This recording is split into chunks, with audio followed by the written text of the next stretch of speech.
Notícias bombásticas explodindo e nada de se esperar. O Lulinha, exatamente, meu companheiro, trazendo mais notícias aqui no canal. Já se inscreva-se no canal, ativa o sininho das notificações, porque hoje vem várias bombas, notícias bombásticas, notícias quentinhas para você, conservador de direita, assim como eu. E eu peço seu apoio se inscrevendo no nosso canal, tá? Se você não é inscrito, já se inscreva-se aqui, ativa o sininho das notificações, comenta aqui, que é muito importante você comentar aqui também. Você fala assim, não, a gente está apoiando, né, a direita, a gente está apoiando Flávio Bolsonaro. Escreva aqui, tá? E, consequentemente, o YouTube vai entendendo que este canal tem conteúdo relevante e vai distribuindo, porque a gente mostra a verdade, o que a esquerda omite, né?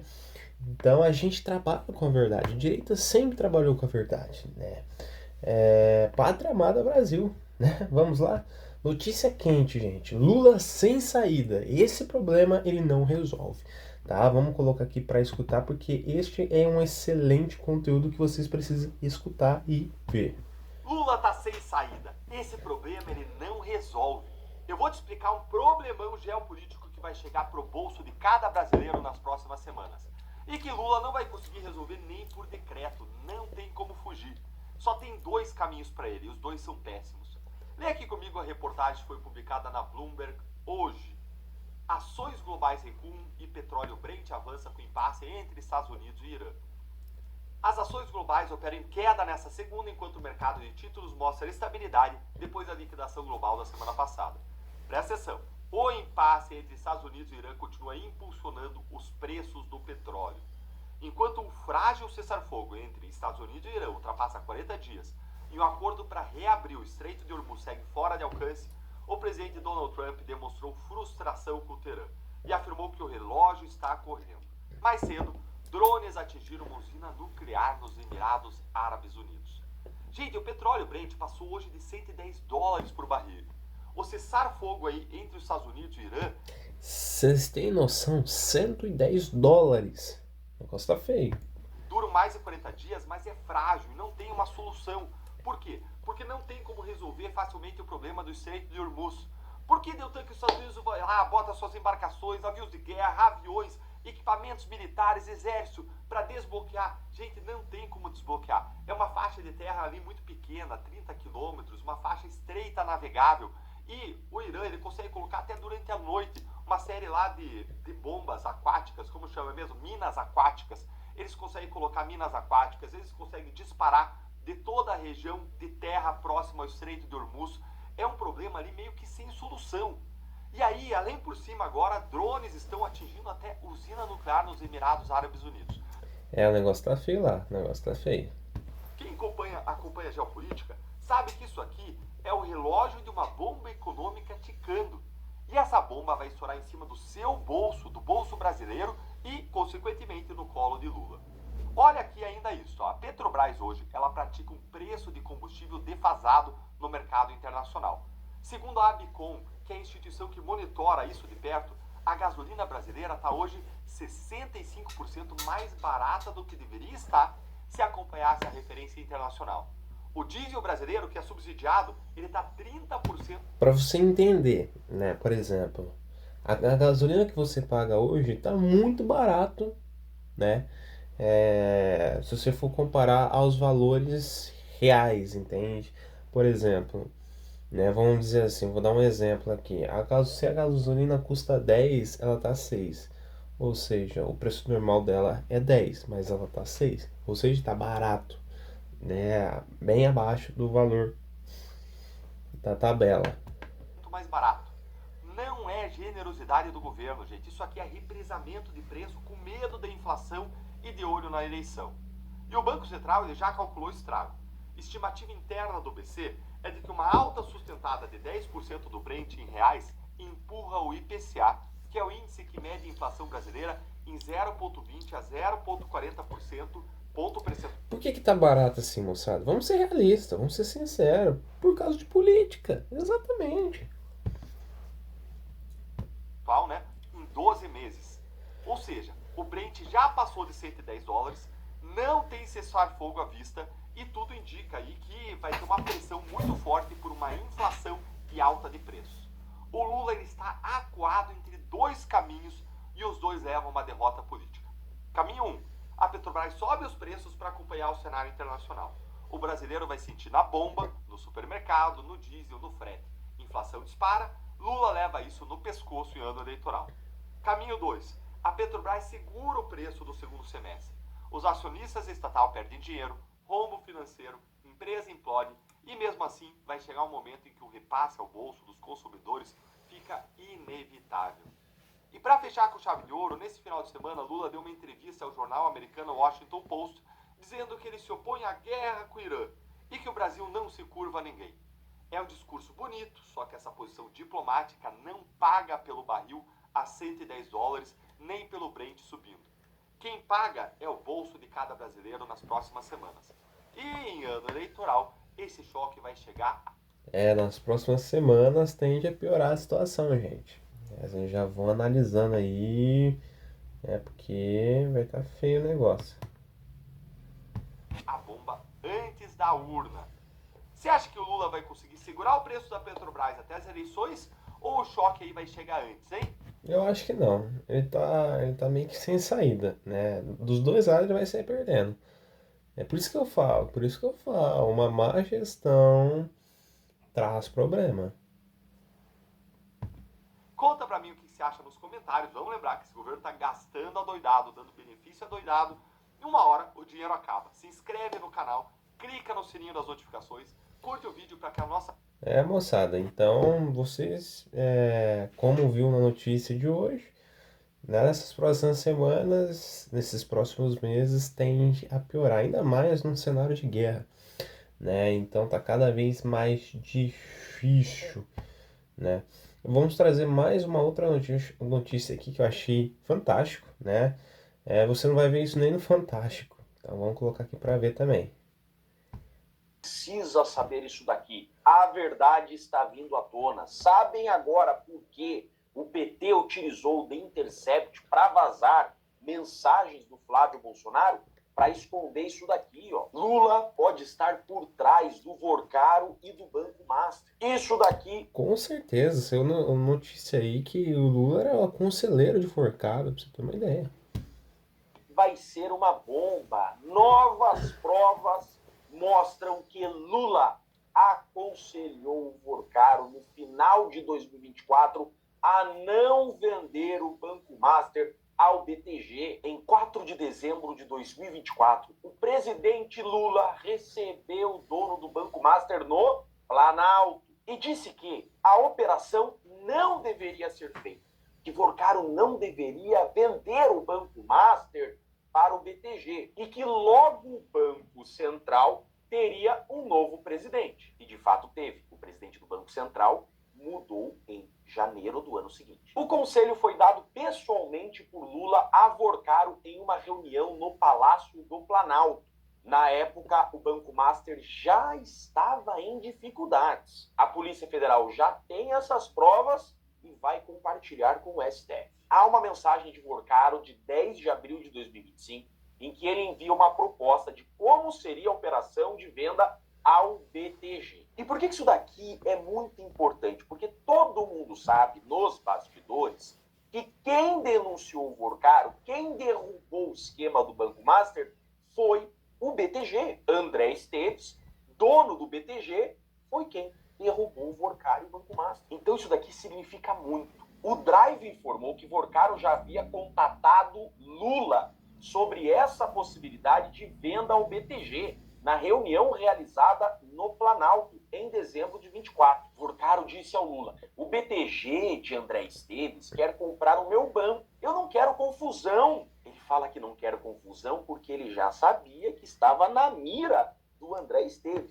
Exatamente, gente. Você acha que tem bobinho nessa lasanha aí? Tem nada.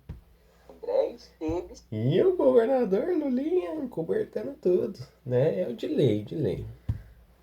Ia arrumar para ele. Devo vender ou seguir no mercado? Porcaro pede conselho.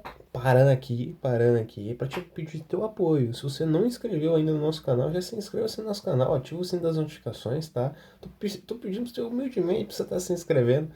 Isso vai fortalecer a gente, tudo bem? Mas vamos continuar aqui, que O Lula ouviu e respondeu usando alguns palavrões para se referir ao então presidente do Banco Central. Lula também criticou André Esteves, CEO do BTG, e o principal conselho do presidente da República a Porcaro foi para que seguisse com o Banco Master, sem aceitar a proposta de Esteves. Na reunião estava presente Galípolo, que assumiu o Banco Central em janeiro de 2025. Alguma mensagem vazada do Flávio Bolsonaro falando com o Porcaro sobre o Banco Master? Não, nenhuma. Agora, do Lula aconselhando o Porcaro a seguir com o Banco Master já está nas mãos da Polícia Federal. Então vejam que tudo o que aconteceu no final da semana foi fumaça criada pelo PT para tampar isso daqui, o que é realmente grave. Lula... Exatamente. O trabalho da esquerda, vocês têm que entender, a gente precisa abrir nossa mente. O trabalho da esquerda é tentar manobrar, entendeu? Esconder a realidade, né? E não é à toa que isso, a mídia, né, a esquerda, eles conseguem fazer muito bem. Eles são profissional, moçada. Então a gente precisa analisar e entender o processo muito bem para a gente não ser enganado por eles, entendeu? Tudo que eles querem fazer, eles querem manobrar. Dá aquele jeitinho malandro, né? Essa é a realidade. A gente precisa ser honesto aqui, tá bom? Vamos colocar aqui para ver. Por trás do Banco Master, em conluio, verdadeiro conluio, com o Porcaro, aconselhando o Porcaro a continuar com as operações fraudulentas. Naquela época das mensagens, o Banco Central já estava em cima do Porcaro. Vejam que o Lula xinga ali o presidente do Banco Central. Lula já sabia do que estava acontecendo, o Porcaro já sabia do que estava acontecendo e já contou para o Lula. Ali o Banco Central já estava em cima do Banco Master. Ali o Lula já sabia das fraudes do Banco Master. E ainda assim, aconselhou o Porcaro: não venda seu banco por pouco dinheiro. Continue com as operações fraudulentas. O Lula, presidente do Brasil, que tem o comando do Banco Central, o Banco Central investigando o Banco Master, a Polícia Federal, comandada pelo Lula, investigando o Porcaro. Vocês acham que o Lula não sabia de todo o esquema do Porcaro e do Banco Master? Óbvio que já sabia. Mas é claro. Ali naquela conversa, o Lula já tinha informação da Polícia Federal, já tinha informação do Banco Central, dos esquemas do Banco Master. Olha pra você ver, preste muita atenção. Ele já tinha o jogo político, ele já tinha um jogo esquematizado, ele sabia aonde ia, aonde não ia, entendeu? Sacou? É praticamente um arquiteto, vamos dizer assim. E muitos aí falam que Lula tem dificuldade, Lula não sabe, Lula não entende, precisa de assessoria. Mentira, de bobinho não tem nada. Tem uma frase de um amigo meu que sempre, quando ele fala, e faz total sentido: o mais bobinho conserta relógio no escuro. Então para com essa falsidade, gente. Vamos mostrar a realidade. De bobinho, o Lula não tem nada. Ao contrário, ele é muito esperto, viu? Né? A ponto de quebrar um país, né? Você já viu a situação. Vamos colocar aqui. E do Porcaro. E o conselho do Lula foi: continue com suas operações. Isso aqui é grave de verdade. Porcaro entendeu a presença de Galípolo na reunião e as críticas de Lula a Roberto Campos Neto como um incentivo para seguir com o Master, dando golpes e mais golpes e mais golpes com aval do presidente da República. Agora, vocês entenderam? Por que, de repente, o The Intercept, tá? The Intercept vazou aquelas mensagens contra o Flávio? Nossa, porque o The Intercept quer salvar o Brasil? Claro que não, porque aquelas mensagens do Flávio são apenas fumaças para esconder o que é realmente grave. O presidente do Brasil aconselhando Vocês estão vendo o tamanho da gravidade, o tamanho do problema, o tamanho da situação? Meus amigos, Porcaro a continuar com suas fraudes e dando proteção e guarida para o Banco Master. É isso que tem de prova. Lula por trás do Banco Master, dando guarida, aval e proteção para o Porcaro e os seus golpes. É isso que vai estourar de prova agora e nós precisamos compartilhar isso ao máximo. Me ajude. Curta e compartilhe ao máximo. Moçada, o negócio tá pegando feio. A gente tem uma outra notícia aqui também de Ludmilla. Não sei que ela foi fazer alguma coisa, fazer uma crítica à Flávia e acaba sendo detonada, né? A Ludmilla, pra quem não conhece aí, é uma influenciadora gigante. Oi, gente, tudo bem com Vamos vocês? estar colocando aqui pra gente estar assistindo. Segunda-feira, 18 de maio de 2026. Quando eu digo a vocês que nós temos uma batalha contra quem está do outro lado e alguns que estão do nosso lado, é por conta de situações como essa que eu vou trazer para vocês aqui na sequência, onde ontem Dona Ludmilla Lins Grilo fez uma live para falar sobre Flávio e Eduardo Bolsonaro, acerca de Dark Horse, e chamou tanto o Flávio quanto o Eduardo de mentirosos. O perfil aqui, Make Brazil Great Again, trouxe aqui, ó, a ex-juíza Ludmilla Lins Grilo, que se dizia amigo do Eduardo e hoje é sócia de Paulo Figueiredo, chama Eduardo de mentiroso e diz que a situação do Flávio é muito difícil. A ex-juíza não criticou o 1 milhão que o Zema recebeu e fica a pergunta no ar, né? Que diabos de aliados é esse, né? Dá uma olhada aqui nesse corte. Eu quero trazer algumas análises aqui sobre a juíza, a ex-juíza, né, melhor dizendo, porque é tudo no mínimo, muito contraditório. Olha aqui o que ela traz sobre o Eduardo e o Flávio. Pô, eu não posso mostrar o contrato, mas acreditem em mim, é tudo verdade. O que, assim, é uma situação complicada para uma pessoa que pretende disputar a presidência da República. Se aquela mentira inicial do Flávio já era ruim o bastante, o que veio depois foi ainda pior para ele. Horas depois do Flávio admitir que de fato negociou com o Porcaro, porque não tinha mais como ele negar isso, 2 notas oficiais foram publicadas contradizendo formalmente, assim, frontalmente. Isso daqui é só um corte, tá? Não tem nem muita paciência para ver ela, por isso que eu peguei esse trecho mais curto. Mas quem quiser, vejam aí os cortes ou até a live, vocês vão tirar suas conclusões. O que eu quero chamar a atenção de vocês é que ela chama a atenção para a mentira do Flávio. Vai vendo. Isso aqui é os aliados. O não podemos criticar os aliados foi com Deus, né? Senão o Lula volta. Foi com Deus. Eu fiquei curioso quando eu vi as repercussões das redes sociais. E quando eu fico curioso, eu gosto de dar uma pesquisada, né, sobre os temas. Como o perfil aqui mencionou que a juíza não criticou o 1 milhão do Zema, pesquisar nas suas redes sociais aqui acerca do Zema. Ó. Pesquisei. O que ela tem sobre o Zema? Entidades LGBT, Erika Hilton e afins repudiaram publicamente a fala de Gilmar Mendes sobre Zema. Isso é em defesa do Zema. Olha só. A única publicação que tem mencionando o Zema. Vai vendo. Saindo em defesa do Zema. Beleza.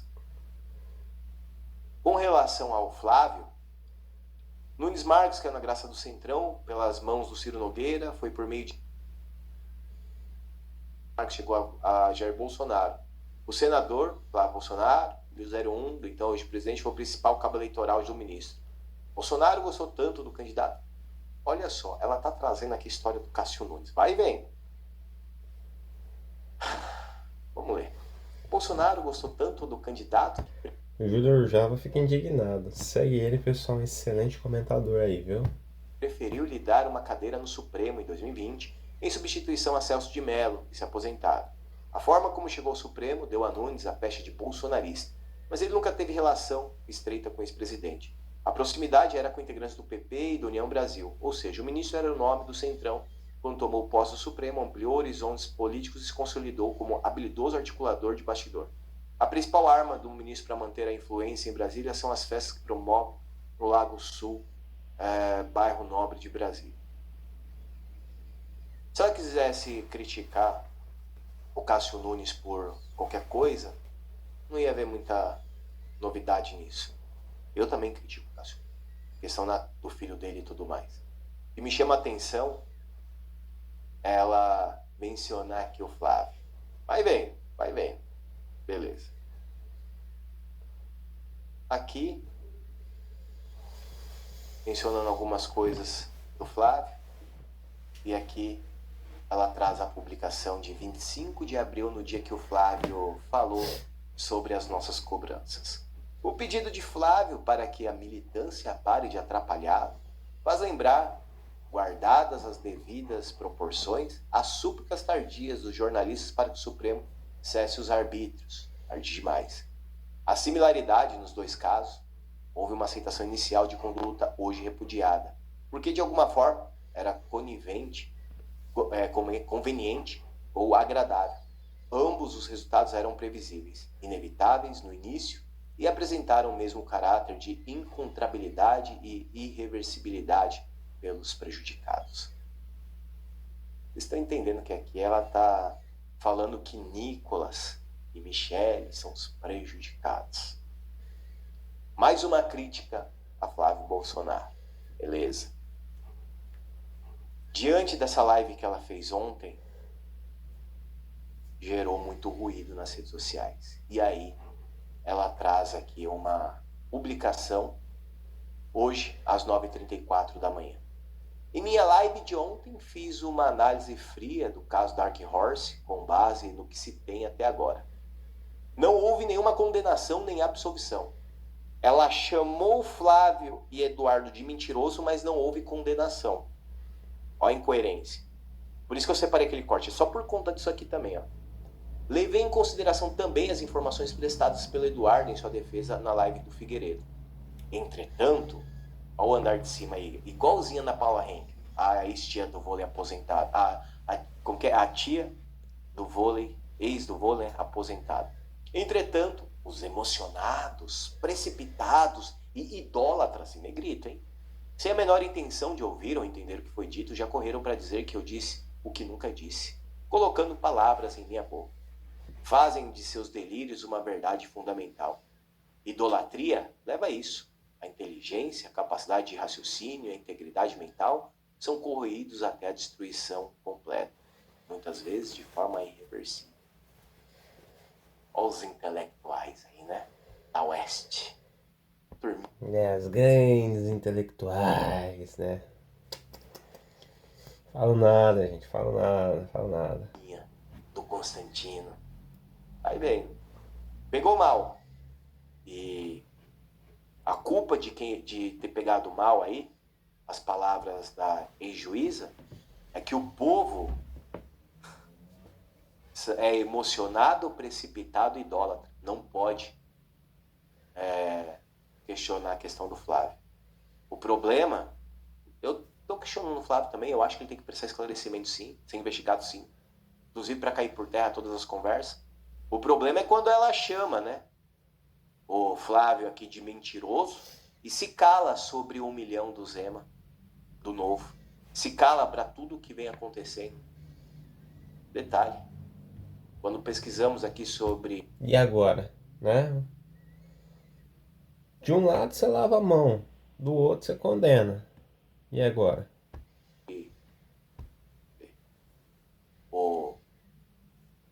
Opa, eu volto aqui. Sobre o Flávio, não se tem uma defesa sobre a sua candidatura. E olhando o perfil, as publicações, podem ver, tá aqui na tela para vocês. Posts aleatórios. Vai vendo. 15 de maio, 3 de maio. O fanatismo político leva o fanático a situações limítrofes, constrangedoras, como de defender coisas indefensáveis. Muitos não têm ideia de como é bom não ter político de estimação, como ele me disse. Indireta para o Flávio e nada de apoio ao Flávio. Pelo contrário, voltando um dia antes da denúncia do Intercept, o que nós temos? A notícia aqui do dia 12 da Michelle cumprimentando o imperador e as palavras que ela traz. Em casos extremos como esse, a recusa do cumprimento, aperto de mão, abraço ou beijo não é só admissível, como recomendado. Recusar um aperto de mão em gesto deliberado de honestidade é uma forma inequívoca de dizer ao outro que ele não é reconhecido nem sequer no plano da cortesia elementar. Aperto de mão em regra não se recusa. É uma regra de civilidade, mesmo com quem não gostamos. Há pouquíssimas exceções. E essa Ludmilla fala bonita, hein? Oh, coisa boa, intelectual. esse caso aqui é uma delas. Sim, defendeu a Michelle. Tudo muito claro, né? Não tem um pio sobre o Flávio. Pelo contrário, só indiretinha. Aí o povo vai cobrar ela. Vamos entrar nessa questão da cobrança. Aí são emocionados idólatras. Seu marido chamou a deputada, a mãe do deputado, em pleno Dia das Mães. Sua análise existiu? O Novo recebeu 1 milhão do Vorcaro. Sua análise existiu? Essa Lisa aí mandou bem no peito dela, sem dó e sem piedade. Mas é isso, é isso. A gente está acostumado, o pessoal, a moçada, a receber ataques. Mas assim, a gente está recebendo ataques e defendendo. E atacando também. E a gente não está fazendo isso aí, atacando no bom sentido, é certo? Com posições como essa. Né? Assim que ela mandou, a Lilis, ela já mandou. Ó, seu marido chamou a mãe do deputado de... Vocês vão saber. Em pleno Dia das Mães. Olha que coisa. Sua análise existiu? Não existiu, entendeu? Então, essa é a realidade. O Novo recebeu 1 milhão de Vorcaro. Sua análise existiu também? Não. Entende? O Zema se encontrou com Dori Temer em Nova York. Sua análise existiu? Quem é emocionada mesmo? A Liz questiona. E falando, né, sobre esse caso aqui da mãe do Gil Diniz, o Gil até comentou aqui, ó, trazendo uma atualização sobre o caso. Bom dia, doutora Ludmilla. Se puder, avise o senhor, o seu marido, estou entrando com um processo contra ele. Sei que demora, sei que as cartas rogatórias são morosas, mas não poderia deixar de entrar com um processo contra ele. Não sei se vai lembrar, ele disse que conhecia minha mãe e que ela é uma prostituta. Ofendeu gratuitamente minha esposa e filhos. Sei que ele também é um homem do direito, mestre e doutor, como dizia a biografia apagada ao se retirar aqui do X. Ou seja, saberá se defender. Caso queira ajudar na celeridade do processo, meus advogados pediram para perguntar em qual endereço podemos enviar os documentos de praxe. Podemos nos ajudar aqui? Afinal, uma mulher e uma mãe, incapaz de se defender, foi ofendida em sua honra em pleno Dia das Mães. Babado, hein? Pegou bem no peito, viu? Essa daí foi bruta. Gil Diniz aqui cobrou posicionamento. Lembrando, né, que o marido de Ludmilla atacou a honra, ofendeu a mãe do Gil Diniz de graça no Dia das Mães. Isso aqui é só um pouquinho do porquê a gente fala diariamente. Que a nossa batalha, sim, é contra o PT, obviamente, mas também contra alguns, eu estou colocando bem entre parênteses aqui, entre aspas, porque não são todos, mas alguns que estão do nosso lado, do lado de lá e do nosso lado, do outro lado e do nosso lado. Que fique aqui o registro para vocês do posicionamento da Ludmilla, chamando o Flávio de mentiroso e depois diz que não julgou, não condenou. Pode falar o que quiser, mas depois só não diga que não fez. Isso é muito feio. Isso é muito incoerente. Se ela acha o Flávio mentiroso, tudo bem. Direito dela. Ninguém está cerceando a liberdade de expressão dela. Mas não diga que disse, que não disse o que disse. É feio, pega mal. E tempos de redes sociais, tudo fica o registro. Aqui é um pouco da face verdadeira de Ludmilla Liz Grilo. Quando eu digo que eu tenho ressalvas contra essa senhora, é por conta disso. Mas não pode discordar dela, deles, né? Se não é ser extremista, Esse radical. Bom, esse é o nosso segundo vídeo dessa segunda-feira. Siga ele, excelente comentador, profissional em tudo que faz. Pessoal, eu espero que vocês tenham gostado das notícias de hoje. Foram notícias bombásticas aí, né? Conteúdos interessantes. Lembrando, você que é seguidor nosso, compartilhe nosso canal com seus amigos, compartilhe no grupo da família. Ou você que também não é nosso seguidor, já se inscreva-se no nosso canal, ative o sino das notificações. Estou trazendo um vídeo todos os dias aqui no canal para manter vocês informados com as melhores notícias, tá bom? Tudo bem? Pessoal, eu vou ficando por aqui. Eu espero que vocês tenham gostado desse vídeo. Se gostou, já deixa aquele like e até um próximo vídeo. Um forte abraço e tudo de bom.